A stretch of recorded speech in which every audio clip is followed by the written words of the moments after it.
السلام علیکم ورحمۃ اللہ وبرکاتہ دوستو، ایسی ہی دین کے ریلیٹڈ سٹوریاں دیکھنے کے لیے ہمارے چینل ہادی اسلامی کو سبسکرائب کریں اینڈ بیل آئیکن دبائیں۔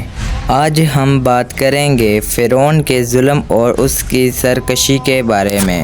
فرعون کو اللہ تعالیٰ نے بہت طاقت اور بہت بڑی حکومت دی تھی، لیکن اس نے طاقت کا شکر کرنے کے بجائے تکبر کا راستہ اپنایا۔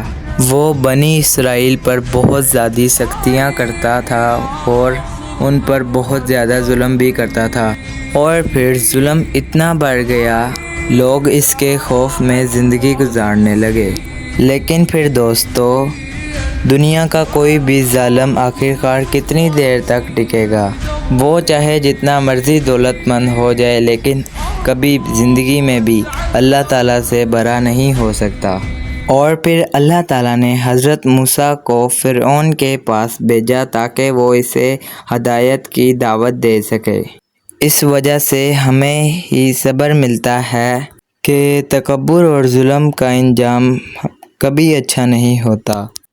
انسان کو اپنی طاقت پر نہیں بلکہ اللہ تعالیٰ کی طاقت پر بھروسہ رکھنا چاہیے۔ اللہ تعالیٰ ہمیں ظلم اور تکبر سے بچائے اور ہمیشہ اپنے حفظ و ایمان میں رکھے، اور ہم سب کو نیکی کے راستے پر چلنے کی توفیق عطا فرمائے، آمین۔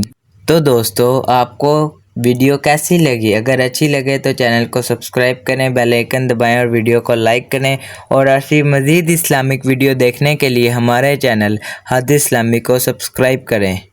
جزاک اللہ۔